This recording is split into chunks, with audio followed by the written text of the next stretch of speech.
Hello, everyone, and welcome to Talk Nerdy. Today is Monday, January 5th, 2026, and I'm the host of the show, Dr. Cara Santa Maria. It is a new year. I'm actually recording this on the 1st of the year, so let's all forget about 2025 and just pretend it didn't happen. Hopefully this one will be better. We will see. But I am starting it, I think, pretty strong. I have a great episode for you, one that is inspiring and humbling and fascinating and I think pretty beautiful. So before we get into it, though, I do want to thank those of you who make Talk Nerdy possible. Remember, this show has now been on the air for 11 years, I think. Maybe going on 11 years. And the reason I'm able to keep doing that, since, we really are not selling ad space the way that we did in the past, is by relying on individuals just like you for support. We use the Patreon platform. So if you're interested, you just need to visit patreon.com/talknerdy, where you can learn how you can pledge support on an episodic basis. The top tier patrons this week include Resolutrial, I think, Chuck Blell, David J.E. Smith, Daniel Lang, Mary Neva, Anu Bharavaj, David Compton, Brian Holden, Gabo J., Ulrika Hagman, Pasquale Gelati, and Joe Wilkinson. There are also so many more of you. It would take the whole hour for me to read the list of everybody I'd like to thank, but all of you contribute, and it's really meaningful to me, and it helps me continue to do these fascinating interviews. I had the opportunity to chat with Dr. Christine Rosen. She's a historian who's a senior fellow at the American Enterprise Institute, as well as a columnist for Commentary magazine and senior editor at the New Atlantis. She's also a fellow at the University of Virginia's Institute for Advanced Studies in Culture, and she has written a new book called The Extinction of Experience: Being Human in a Disembodied World. So without any further ado, here she is, Dr. Christine Rosen. Well, Christine, thank you so much for joining me today. Thanks for having me. I am really excited and interested to talk about your new book and to talk about, the topics of interest that you do like to research and write about. So the book is called The Extinction of Experience: Being Human in a Disembodied World. I'm a clinical psychologist, and what's so funny is I'm talking to you right now via the internet, yes, and we can't see each other. No. I have my reasons for not doing video and for not looking at, mostly they're feminist reasons more than anything else, which I'm sure as a woman in, a public position, you understand the value of not having to get ready every single time you have a conversation with somebody. Absolutely do understand that, yes. Yeah. The is real. Absolutely. People listening to the words we're saying and not commenting on how we look while we're saying them. But that said, it is a bit ironic because today we are going to be talking quite a bit about the embodied experience in a disembodied world. So help us understand what you mean by that. So a lot of the motivation to really get this book into shape for me was just my daily experience realizing how little I had to or was required to talk to people face to face any longer. And it struck me that that was a pretty new thing for our species, because a lot of the ways that we communicate are nonverbal. It's the way that we glance at each other, or the little nod that we all used to politely give to a stranger who stepped into the elevator car with us. It was the acknowledgement of a fellow human being in our presence. And that's disappeared in a lot of our public spaces. And even in our intimate spaces, I think it's often far easier for people to just dash off a quick text message or, just like someone's post on social media. All of these things are very convenient, very efficient, give us a feeling of brief connection, but they're distinctly and qualitatively different from face-to-face human interaction. And that is something that I think we need to cling to in a world where so much of our interaction can be mediated through a screen. I think about the fact that we have these I guess, options available. For some people, they don't even feel like options. They just feel like normalcy. As you mentioned, to dash off a quick like or to send a quick text message. We don't even have to respond to messages anymore. We can just like thumbs up the message. Um, is it fair to say that for some of us, we see this as an additional and maybe ancillary form of communicating on top of the face-to-face communication that is enriching and sometimes maybe even exhausting our worlds? Or do you think that has really become a way that people, quote unquote, connect in lieu of face-to-face connection? It's a really important question because I think the answer will depend on the generation into which you're born and how you came of age as first a child and then a young adult and then into adulthood. I'm a Gen Xer, so of course cynical about everything and certain that our generation is so misunderstood. However, we did have this, it turns out, superpower. We grew up without this stuff. We didn't have the option. And so we did experience long periods of boredom without the sort of stimulation of screens beyond, the television set that some of us had in our homes. Video games came late. We were older. We didn't really get hooked onto them in the same way. And they were games like Pong on Atari. They were very rudimentary. So I think we had to adapt because there was no other option. Now that there are these many, many options for communication, what we're seeing in data and just in our everyday experience, younger generations will choose the easier option. It's more convenient, it's more efficient. And here's what I think is what is so appealing about it to many of us. We feel in control of those conversations. We do not have to respond. We can cut someone off. We can end a conversation. We can ghost people. We suddenly have this powerful tool to mute other human beings. And that didn't used to exist unless you were willing to place yourself in a social situation where you were clearly being rude and a behavioral pariah in some cases. That was just not an acceptable way to interact. And now it is. And I think the efficiency of these tools can be wonderful. I mean, it does help us coordinate a great many things in our lives. And especially if you have children, it's, you're able to do a million things at once and still keep tabs on your kids. I understand all the ease and convenience. But part of the argument of the book, and part of what I think should be a deep concern for all of us as human beings, is that some relationships really can't be made efficient and shouldn't be made efficient. And the convenient way, the easy path, tends to be what humans will take if it's presented to them over and over. Now we're asked to choose the harder way, to choose the inefficient interaction, to leave the house and go check on a neighbor versus just dashing off a text message.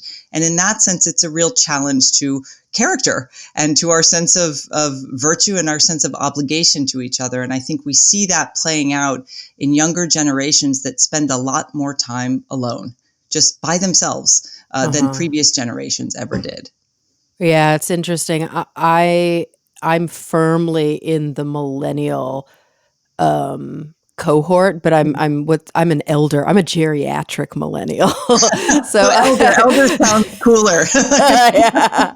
So I was born in 83, so I firmly have a foot in both worlds. Like I didn't have the internet when I was in elementary and middle school. My undergraduate thesis was on a diskette that got corrupted, and I had to retype the whole thing because there were no thumb drives yet.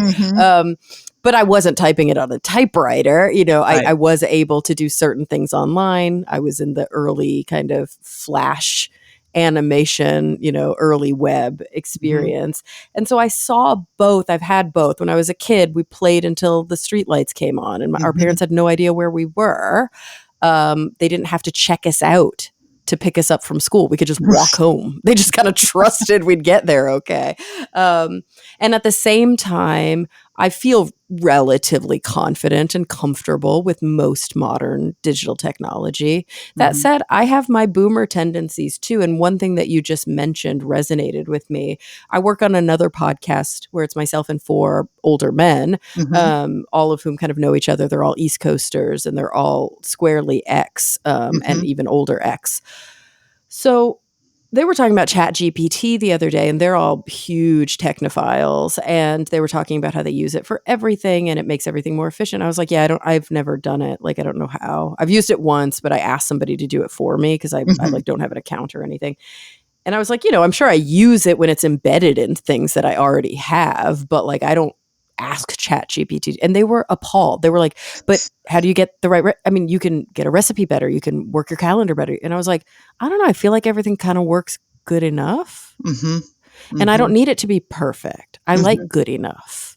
Mm-hmm. Then again, I'm a psychologist, and I would say that that is 90% of what I work with my patients on, is figuring out what is good enough and learning how to be okay in that.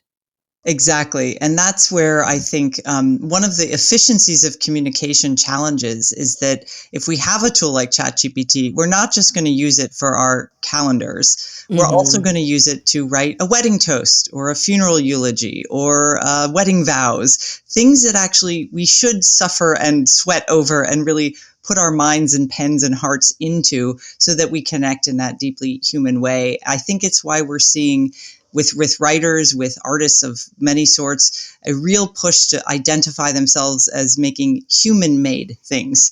Mm. We used to have handmade used to be this great little marketing thing, and people love handmade items. But now we need to do that with almost everything. We need to distinguish or feel the urge to distinguish between the human-made and the machine-made. And I think your point about things being good enough is really crucial, because what it speaks to is a recognition of human limitations. And Mhm. that's the opposite message of what all of the creators of these tools sell us day in and day out, and that we relentlessly experience when we're scrolling through an endless feed of short form video. There are no limits. You can know anything at any moment. You can have drones deliver tacos to your front door while also streaming 3 different shows and chatting with your friend. All of this is possible for you.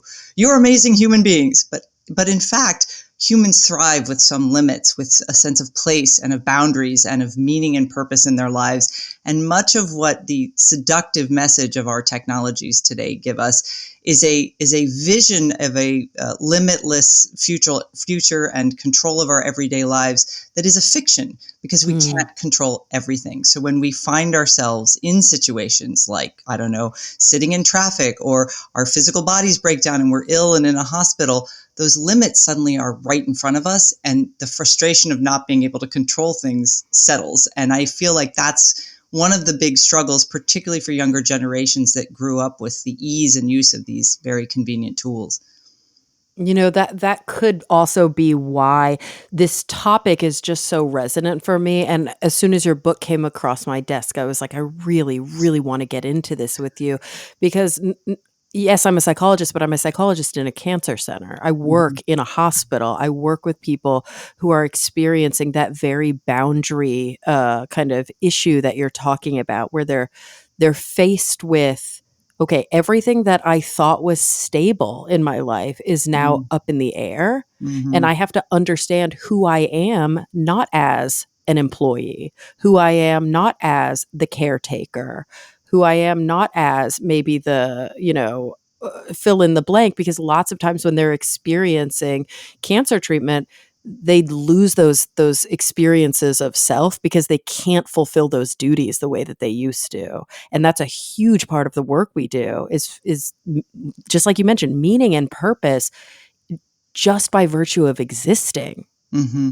Well, and I'm glad you used the phrase sense of self, because Mm. one of the things that I have been fascinated by in studying how our interaction and use of these technological tools changes our expectations and our behavior and really our habits of mind if we use them as often as most people do. And that's our sense of self. How do you build a healthy formation, sense of self? And, in the every era has, I guess in the 20th century, it was a lot of sociologists and psychologists who worried about the healthy formation of a self. They didn't want us to be too conformist because we might become, authoritarians, the authoritarian Mhm. personality. We might be too easily persuaded. There were all these things that they worried about in terms of how do you build a healthy sense of selfhood in a free society where there are a lot of options, a lot of choices, and a lot of people trying to persuade you in one direction or the other. But the challenge now is that our formative institution is the screen all the time, for some kids from near birth until early adulthood. And what messages, what sense of self do those screens offer? A lot of them are very other directed. Your sense of self comes from whether you receive the approval of others on a constant basis. You post something on Instagram and it doesn't get enough likes. How embarrassing. Pull it down. You've failed in some way to show you've shown yourself and you've been rejected. those sorts of lessons used to happen in the safety and privacy of the home, the family, the local community. And that's how we learned who we were, because we were constantly testing the limits of our sense of self against our world. But our world now is massive and consumed through a screen. And I think that does create, my friend Nick Carr, a really excellent technology critic, calls it a mirror ball self. It's like a disco ball, kind of hollow and fractured and always bouncing off of things that are casting light on it, but not coming from within. And that really does worry me, particularly for younger generations. Oh, absolutely. Especially when all of those things that are bouncing off of these young people aren't even reflective of the other. Like, we think that they're reflections of the other, oh, I'm always comparing myself to that other person. Like, I have a friend who she and her husband, actually, I was friends with the husband first, but the two of them are just like an unbelievably attractive couple with unbelievably attractive children. And, they model and they're on television and they make a lot of money doing that. And their social media is gorgeous, but it's also not real. Right. It's the best possible version of themselves that they're presenting. And even it happens to be, an extreme version. And so I have other friends who literally will tell me I had to unfollow them because I felt bad about myself every day when I saw how they were with their children or how they're.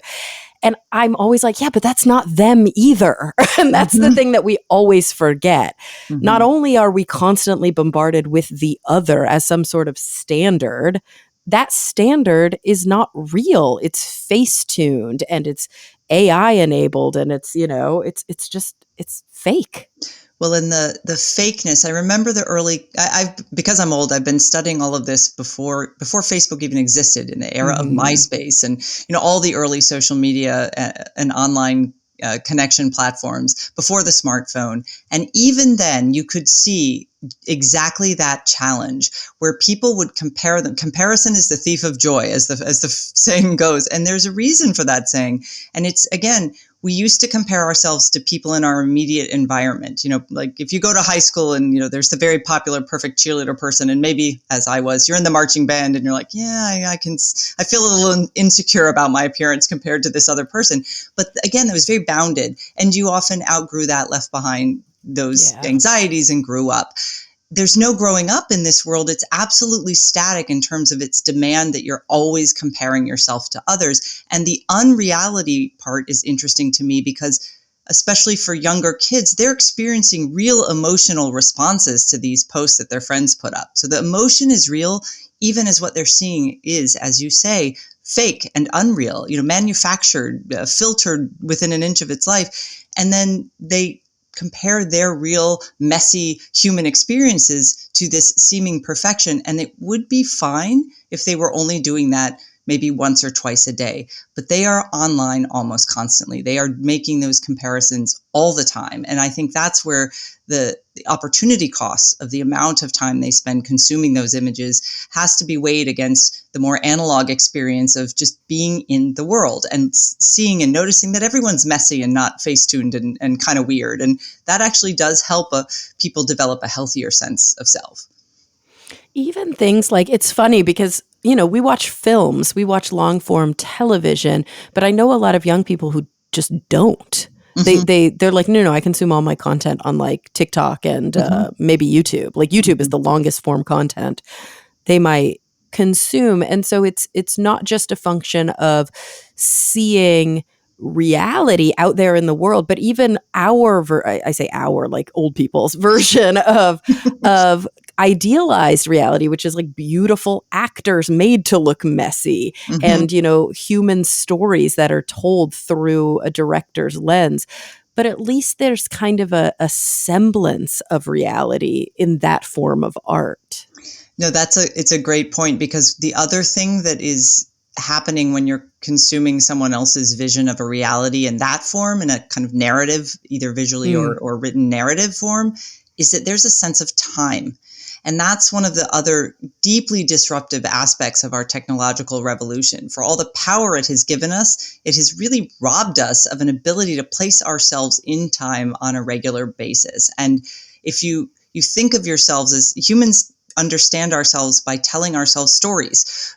I'm from this family, from this place, in this nation, at this period of time. But that assumes we understand what came before us. And one of the most radical acts that was done on the smartphone and on these social media platforms was when they changed the feed to just be random, or sort of viral versus chronological. Remember, Facebook, you used to scroll and it was just, absolutely chronological posting. So yesterday followed by today, and then each one in ordered time. When they obliterated that, that had a real effect on obliterating people's sense of time and place. And it also, again, to the unreality point, meant that you could see a video, some dramatic, 2-second video that actually occurred maybe 3 years ago, or maybe it's AI generated. You don't really know. That uncertainty, that sort of disruptive power over our sense of time, I think also makes it difficult for people to feel grounded and like they know what's going on in their own world, to say nothing of the rest of the world. Oh, absolutely. And kind of going back to this concept of self, which I think it's sort of woven into everything that you write about, everything that we've been talking about. I think back to an episode I recorded with a psychologist. I think his name was Brian Lowry. It feels like several years ago now. I mean, talk about sense of time. Mine is so disrupted just from COVID, Yes. and everything we're talking about. But we talked about this idea of the self and how the self comes to be, and what does it mean to say, I am me? This is my identity. This is how do I describe myself to other people? And his kind of big central thesis, I mean, hopefully I'm not completely like mucking this up, is that the self cannot come to be in a vacuum. I am only myself in response or reactive or in comparison or in combination with all of the different other selves with which I, have experienced the world. So, I became who I was deeply because of how I was, raised by my parents. Mm-hmm. I became who I was politically based on, all of the political and ideological figures that I read and that I learned from and who I saw speaking. And, I became who I am in love based on the experiences that I had, the amorous experiences that I had in my life, and down the line, that other people are a huge part of our own defining understanding. And when those other people are either absent or hollowed or I guess like misrepresented, I don't even know a good way to put that. They're like holograms of other people to us. I think our self becomes super distorted.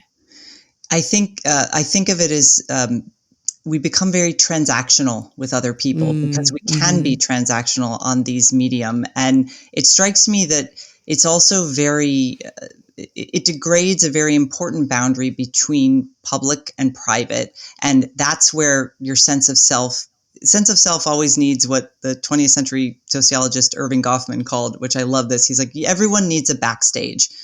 However much, because when you go out in the world, we're all kind of performing a version of ourselves at work, when we're meeting up with friends, when we're on a date, all of these sort of versions of ourselves are in some way coherent if we have a place we can retreat to that is safe and supportive and is, as you say, includes people who we trust with our real selves, kind of the dorky person who, likes to nerd out on something. That's that's also our real self. They're all coherent.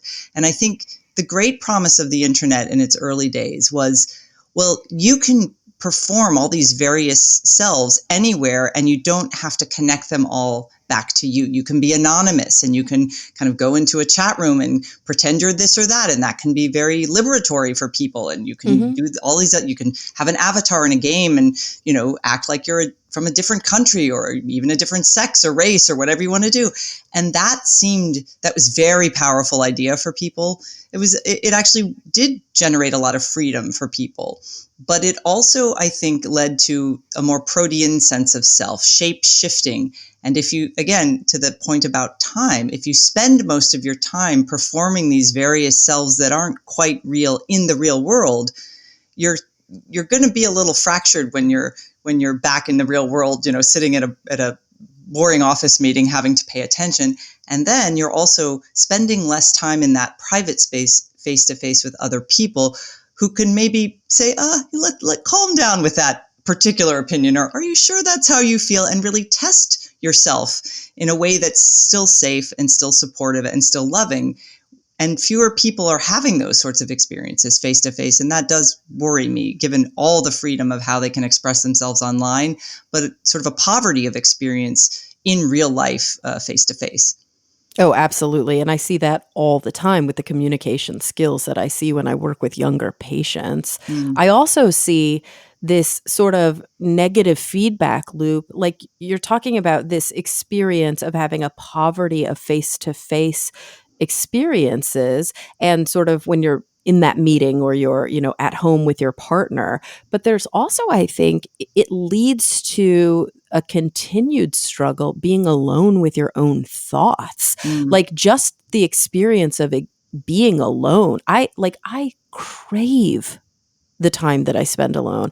I love it when I have nothing to do and I can read, or I can just sit and think, or I can just pet my dog, or I can just walk around my neighborhood. But so many people are like, that's mortifying to me. They do not enjoy it. And so what's funny is that even though the irony here is that we're talking about people being alone all the time, but they're not actually alone.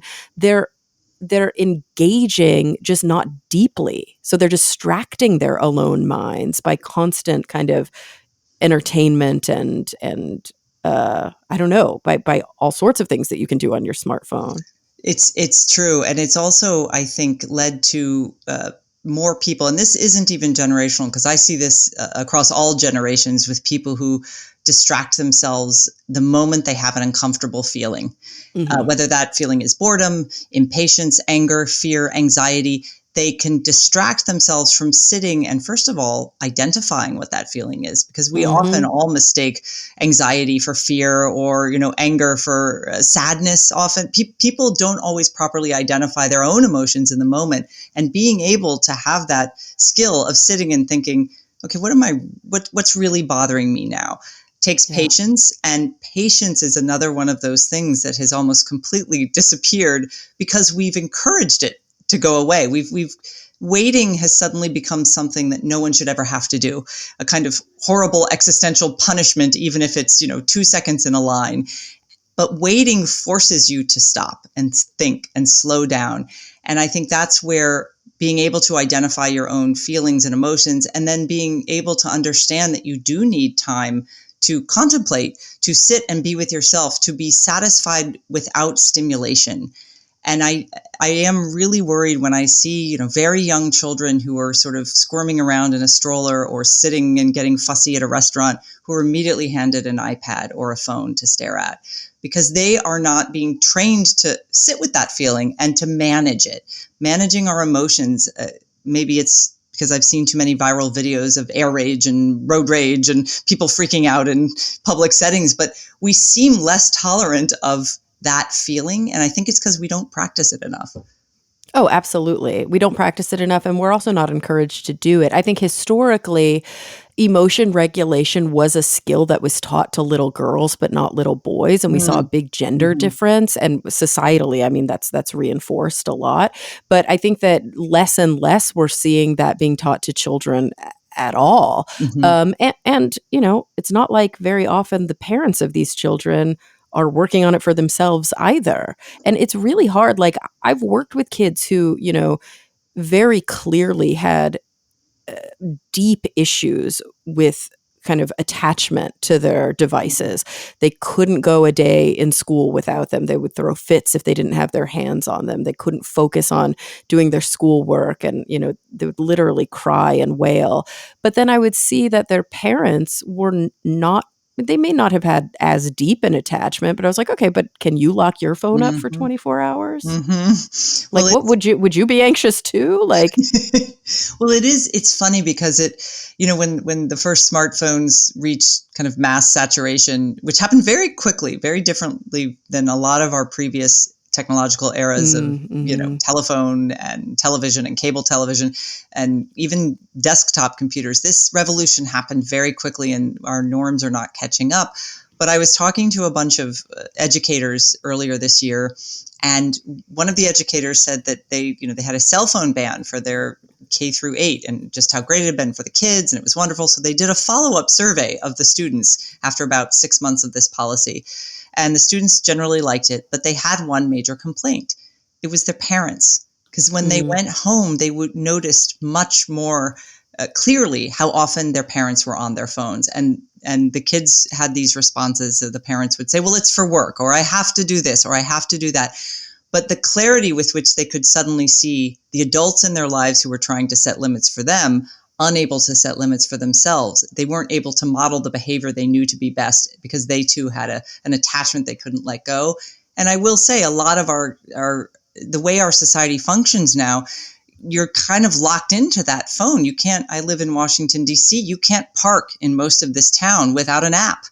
You can't pay for the parking. You can't go to a baseball game and put your stuff in a locker without downloading an app. So in a way, all of our culture is technologizing and forcing us all to use this thing. And it becomes difficult to do certain things for kids at school, for adults in a workplace environment, if you're not constantly on the phone. So there is a contradiction there, and that we know it's a valuable thing to be able to set that phone down and do some deep work and really concentrate.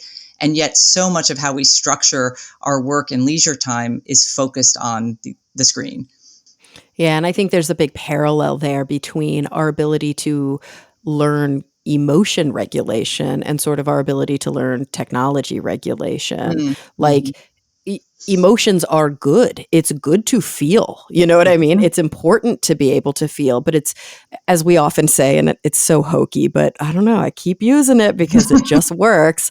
Like, do your feelings have you, or do you have your feelings? You want to have your feelings, but you don't want them to have you. And I think it's the same thing with a phone. Like, I love my phone. I love that I can use Apple Pay for everything and I don't have to carry a wallet anymore. I love that if I need to, I can look up GPS directions and not ever be lost anywhere I go. At the same time, my phone does not have me. I don't have any notifications on my phone. And my rule is, it is up to me when I check my email. It is up to me to see if anybody has texted me. There are times when I'm like, okay, let's see what this next batch of things I need to process are. But I do not go, ping, oh, okay, I now have to react immediately. I just refuse to live that life. Oh, but see, this is great because this is a very good example of what more people need to do, because it is a tiny rebellion against the machine. Right. Yeah. And you have it. You don't have to like recode anything. You have the opportunity to do this right now. Right. Well, and I know people who grayscale their screen so it's not as attractive to their eye if they happen to look down and the phone is there. It is, all of these small acts are actually acts of important rebellion, because if you conform to the demands of the machine, you start to behave like the machine. So you want convenience, efficiency, transactional relationships. There's a reason we have fallen into this way of interacting with each other, because we spend so much time doing things that way. And I think it's really important that, particularly it's not just about the emotional space, but any sort of de-skilling that we seem to have embraced without thinking about it. I use GPS all the time too. I grew up in Florida. It was totally flat. I have zero sense of direction. But when I've been caught without it, I've been really anxious, because I'm like, wait, do I still remember how to read a map? I did, but so that there are these tiny acts of de-skilling that I think every culture goes through over time. Some of very few of us know how to drive a horse and buggy because we drive cars. One day we might not need to know that because they'll all be, self-driving. But there are other acts of human interaction and human skill that we shouldn't want to eliminate, because they actually are deeply embedded in how, and this is where I got really into embodied cognition research, because how our bodies and our minds work together to teach us things. This is a really important thing that our technologists would like us to forget, but that I think as human beings, we have a real desire to maintain. Oh, yeah. Our language is fundamentally built on this, and people don't realize it when they think about prepositions, like something going over my head Mm-hmm. and, having that person under me at work and having it's Right. like all of these things have to do with how we originally learned how to think. It was Mm-hmm. this is me and you are you, or this is me and I'm somehow combined but separate. Mm-hmm. And like I remember when I was hanging out with my friend who just had a kid. Actually, the kid's 3 now. Jeez, That's life. time. And and she was saying like, no, mine, but yours. No, no, no, that's yours, that's mine. And I was like, whoa, it Mm-hmm. must be so hard for a kid to understand the concept of mine and yours, because when she says it, it means something different than when mom says it. Right. It's the Exactly. opposite. um, but these are fundamental ways that we sort of not just evolve to exist in the world, but developed, right, to Mm-hmm. exist in the world, is us within Mm-hmm. and among, I guess Mm-hmm. is a good way to say, Yes. the experiences around us. Well, and this is where another thing that struck me, again, I guess because I'm, older and I noticed the change, is how many of the spaces in our world that used to be places where that happened, not just at home among our intimates, but among other people in public space, the so-called third spaces that aren't home, that aren't work, but, a public square, a coffee shop. How many of those places have been colonized by technology? So it Mm. started with, I remember when Muzak was being piped into every elevator in every mall and everyone would complain about it. Then we accepted that. But then it was a television screen in every doctor's office, every airport. I remember as a kid when suddenly there were televisions everywhere. I noticed that and I was like, okay, well, I guess I'm staring at the television now. But now we Yeah. all have a screen that we can retreat into, even in public space, so that those small lessons that begin in childhood but have to continually be relearned as young adults and then as fully formed adults, of how to behave with other people, especially other people who might not be behaving themselves. So how to Yeah. cope, just how to cope and how to live together in a way this is why we talk about being civilized. Being civilized means being civil to each other, acknowledgement of other people in public space. And I've seen that deteriorate rapidly. And I do think it's led to the increase in sort of anxiety, rage, and just stress. The sort of daily stress of life for a lot of people is exacerbated by the fact that we don't look each other in the eye anymore. We don't even acknowledge each other a lot of the time. And I interviewed a lot of people in service work for this book who, they're bagging your groceries, checking you out at the grocery store checkout line, or greeting you at the door to a building. And how few people even acknowledge them. Mm. They look right through them. And that is demoralizing. It's not only Yeah. demoralizing to the individual, but it's demoralizing to our society and our culture. Oh, it's heartbreaking. It must be chipping away. I mean, not only has it's sort of like post chipping for the person who does the looking through, but Mm-hmm. chipping away at the sort of humanity of the person who is being looked through as Yes. well. I Yes. mean, that can't not affect you. Right. And I think about it, like I went to the mall the other day, which was a weird experience because like, when's the last time I was at a mall? And everybody there was looking down at their phone, and I got walked into at least 4 times. Yes. Like, Yes. it's like you're like dancing as you're Yes. walking down the hallway trying to avoid everybody because nobody's looking where they're going. And then I remember I went into a store. I mean, I'll call it out. I went into Uniqlo. Love Uniqlo. Oh, Great yeah. store. Didn't have to talk to anyone. Mm-hmm. There's Mm-hmm. like this thing where you just put the stuff you're buying on this like tray area and it just counts it and checks it out for you, and then you just leave and you like never spoke to a soul. This was another thing I've had this experience a few times now in the airport, where the only human interaction is if TSA pulls you aside and you get frisked for like secondary screening. Otherwise, you don't have to speak to another human being at all. And it's all done in the name of efficiency. Certainly for the businesses that get rid of difficult human employees, the CVS automatic checkout kiosk never calls in sick. I mean, these are the ideal of efficiency, always on, perfect convenience. I understand the logic of it, but the experience of it is degrading to some of our important human interactions. And so there are lots of little things. The reason I chose such a portentous title, Extinction of Experience, I borrowed it from a naturalist who saw that lots of young children weren't having experiences in the natural world. They weren't getting out and taking hikes and going to the beach and sifting through the sand and finding shells, and they weren't interacting with the natural world. His concern was that when they grew up and something threatened the survival of their natural world, they wouldn't care because they had no real experience of it in the first place. And I think we're doing that to ourselves in our human interactions with these technologies. We're allowing those skills to deteriorate or in some cases disappear.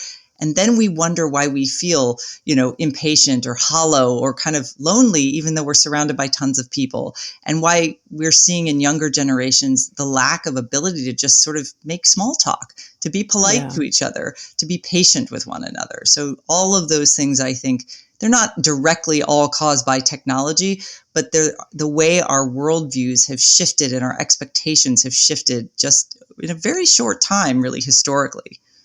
It reminds me of that scene at the beginning of that movie, Amelie. I don't know if any of the listeners have seen it, but where, her parents who are clearly like on the autism spectrum, they like never touch her. Right. Her father's a physician and she only gets touched when he does his annual exam. So she has like palpitations because she's so excited that he's finally interacting with her and he thinks she has a heart condition because of it. It's like so sad.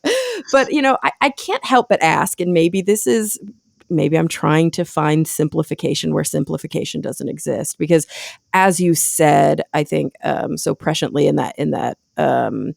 or so eloquently in that statement, it's not necessarily all because of technology, but it is a huge contribution.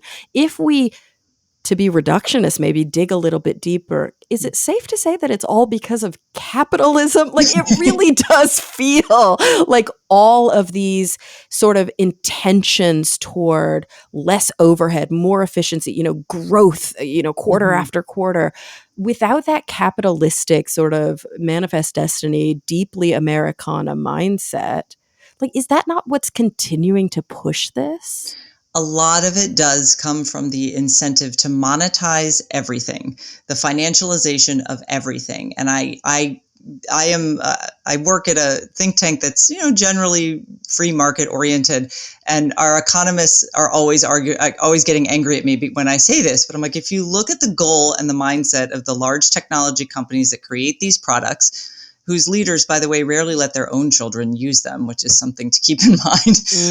But their mindset is to they see a lot of the things that I believe as a humanist and with a background in the humanities make us deeply human. They see those as inefficiencies, problems to be overcome.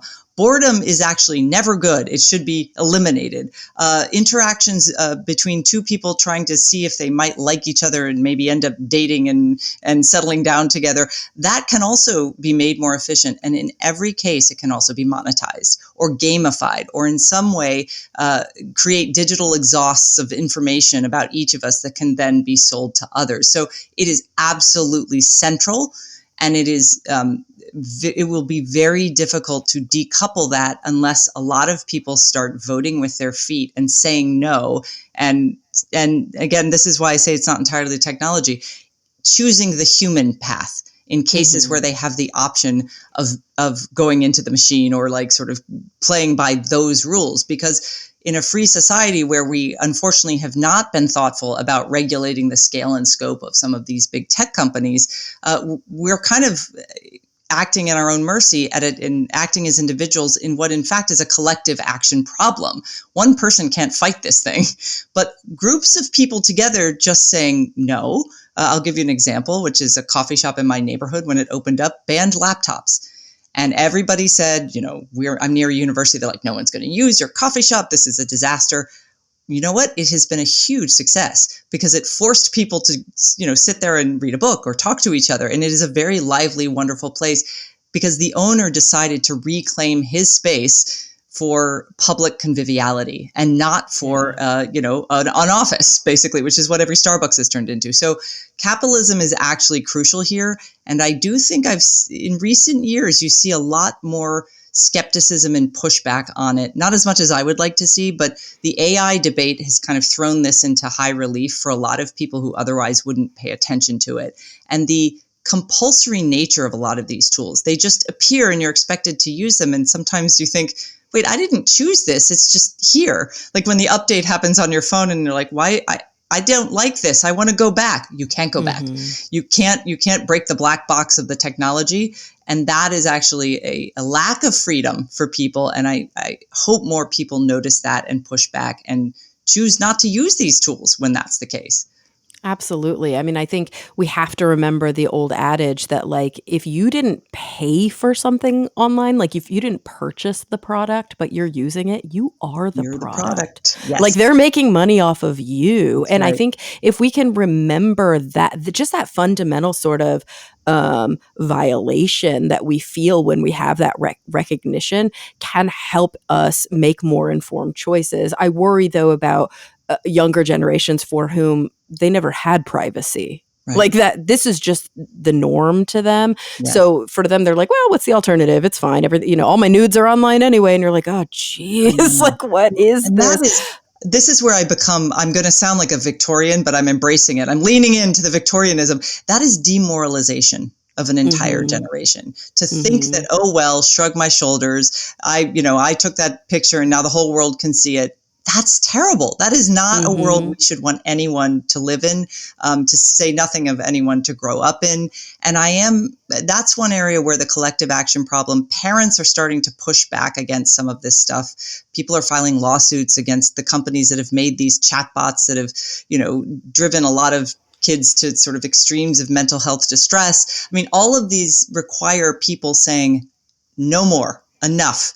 That's harmful. And I do think the harm, we don't want to kind of make claims about harm that don't exist, but I do think that there are lots of public health models for pushing back on products, particularly the ones that harm children. We have a whole history of doing that quite well in this country over time. And I'm seeing really good, optimistic, hopeful attempts to do that with some of the technologies that particularly kids are using these days. That's very good to hear. Two things came up for me in those last couple minutes of conversation. The one is, maybe it's just because I'm oriented this way because I do treat patients in a cancer center, but I can't help but think of this sort of like desperation for efficiency and growth and improvement sort of quarter after quarter, as not only is it not, sustainable, but it's sort of like, it's how cancer happens. Like that's what a cancer cell in your body does. It just keeps going. Like things have to happen in balance, and sometimes things shouldn't grow or get better or improve. They should just be. And I think that sort of understanding, going back early on to what I was saying about sort of good is good enough, is a recipe for good mental health. But the other thing that came up for me, which I would love to kind of touch on real quick as we're sort of approaching the hour, is you mentioned this concept of freedom.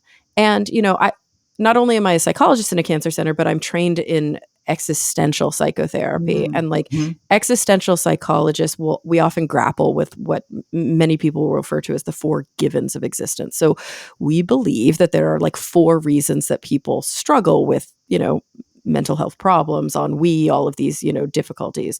They come down to fear of death, meaninglessness, loneliness. And the 4th one, which is really hard for a lot of people to understand, is the relationship between freedom and responsibility. So I'm curious your take on this, because we're often talking, I'm often talking in therapy and with my colleagues about the fact that to be ultimately free is actually to be ultimately responsible. That the minute that you lose all responsibility, that's when you are enslaved. People who have no freedom don't have to make any decisions. That's a form of enslavement. But the second that you are truly free, you are now responsible for all of your actions. Well, and this is a really, I'm so glad you structured that way, because I think one of the great conceits of our modern technological revolution, and particularly of the marketing messages that come out of Silicon Valley on a daily basis, is this idea that you should have freedom without responsibility.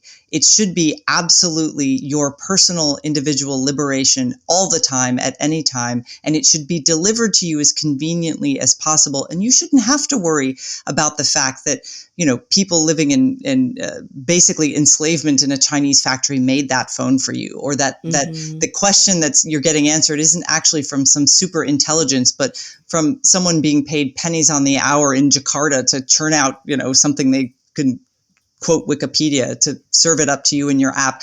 There is a real human cost to every use of these tools. And we are told over and over again to pretend that there isn't and that there's not.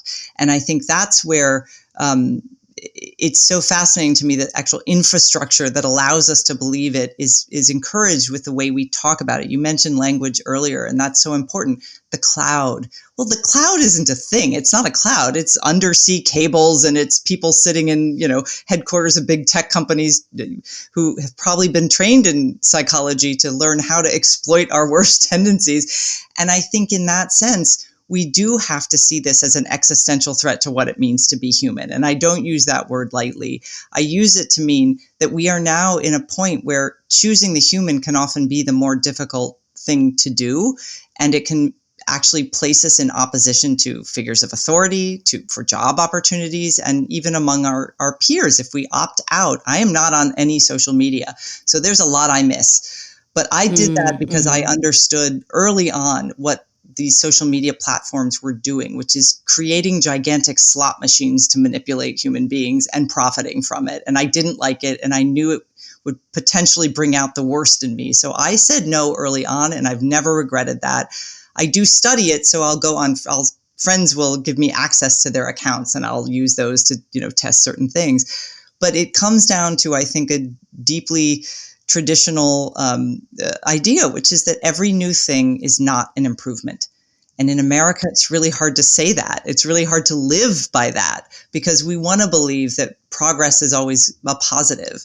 But what this big tech transformation of our culture, I think, has shown us is that that isn't always the case. And so we have to reckon with the costs, even as we might embrace some of the convenience. So that is really, the freedom has to have responsibility, just like real community involves, leaving your house, being inconvenienced to go help others, not just, signing a petition online. These are two qualitatively different things, and they're two qualitatively different acts of human connection. And I think we have to start recognizing that distinction.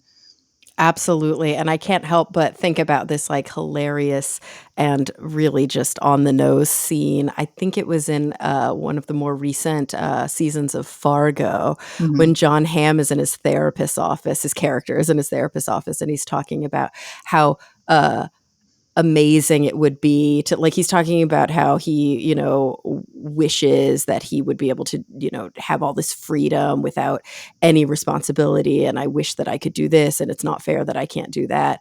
And she is like, there's only one job on the planet where you can be free with no responsibility. You're fighting for your right to be a baby. That's what you want to be, right? Perfect. That's it's a baby. Exactly.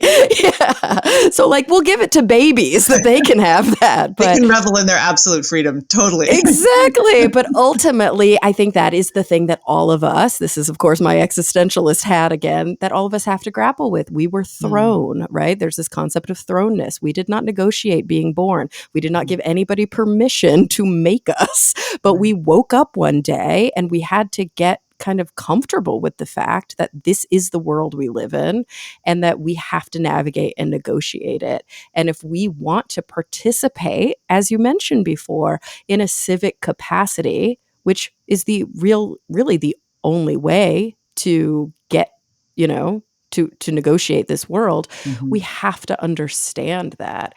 And so, the sad thing is, I wonder how much of this lack of understanding, I wonder how much of this sort of deeply libertarian messaging and this very isolated and almost like, I don't want to say narcissistic, but sort of Oh, you like should say that. That entitled. is what it Okay, is. yeah, yeah, Say that. entitled mentality of I deserve all of these things and I shouldn't have to actually experience human suffering to get there.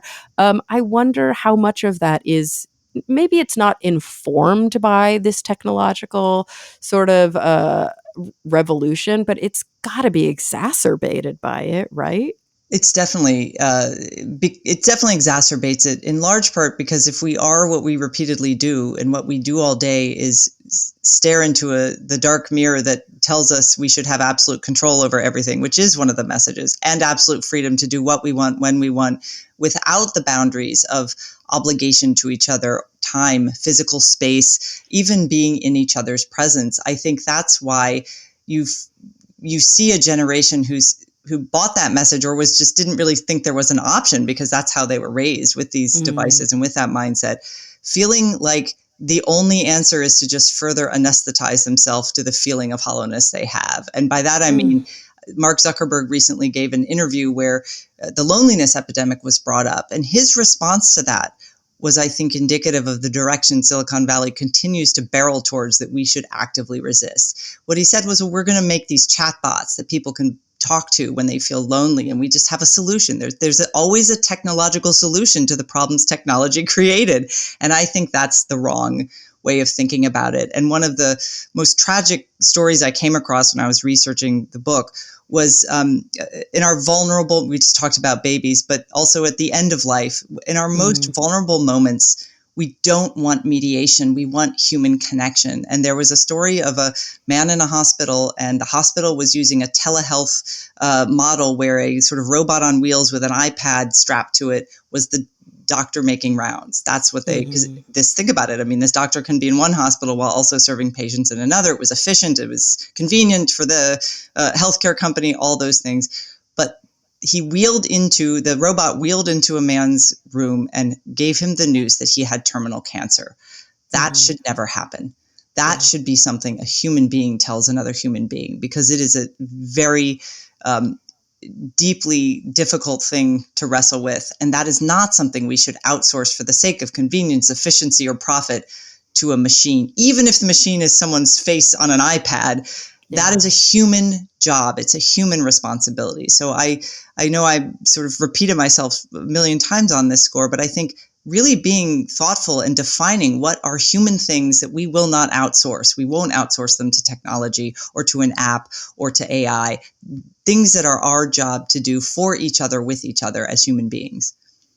So I have to ask then, for the people listening to this show, and I don't know what percentage, it's probably a lower percentage that are, Gen Alpha even, like skipping the Gen Zers, but those who like just really were born into this. I can't help but think about, really affecting poetry or literature or even film, where somebody is like born into, let's say, the concentration camp, or they're born into the new experience, like, I don't know, like a Margaret Atwood kind of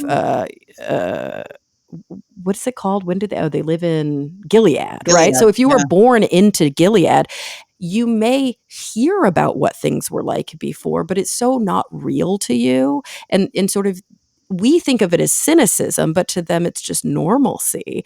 And so how do we help somebody who was born into Gilead see that there is an option on the other side of it? And what are some of the steps that those people can take? Because I feel like they are probably different than the steps that you and I take to foster a part of ourselves that we feel like maybe we lost or we got disconnected from. What if they never knew what that was? Right. So I think for this, first of all, they have a natural instinct to seek out those experiences because they're humans. That's what we're wired to want to be in each other's company and understand and learn that way. So I would say the obligation of older generations, and it is an obligation, it is not an option. We must create those spaces as often as possible for those younger people. So that means having them over for dinner and everybody puts their phones away and everybody has a conversation around the table. That means, if you use the internet to organize an event, fine. But then when everybody gets to that physical space, again, the phones go away. The interaction is unmediated. You take the time to cultivate friendships across generations and talk to them about what it was like growing up. They're very interested in a lot of these questions. And I think you're absolutely right to note that it's not cynicism on their part, but the danger is nihilism, where they just don't care at all about anything. And so I think our obligation is to say, well, we used to do things this way. Why don't you try it? And they do. They really have a desire to understand those analog experiences. And they also, I think, very early on, need to feel like they have the choice to do that. They are growing up in a world where they are constantly surveyed, constantly assessed. I mean, given opportunities to feel like they are masters of the universe and their opinion matters on every small thing, but that can be overwhelming. So teaching them that boundaries and limits and obligations are actually good things, because it helps you understand, it reminds me of those old maps where after a certain point, you fell off the map and it was dragons. We don't want them living in a world where that's how they see these old-fashioned ways of doing things. We want them to understand. And that is our job. And that is tough work, because it requires a lot on our part as older generations to take the time and patience to cultivate that. I've had younger employees where I work who need to practice small talk. So we do that with them. I'll just pop by their cubicle and force them to have an awkward conversation every so often. And it's good for them. And several of them have come back to me later and said, thank you. Because there's no price to that for me except my time. And there's a lot of value for them to do that in safety with someone who has their best interest in mind. So that, I feel, that's constant daily work that we can all do for the people in our lives who are from that younger generation.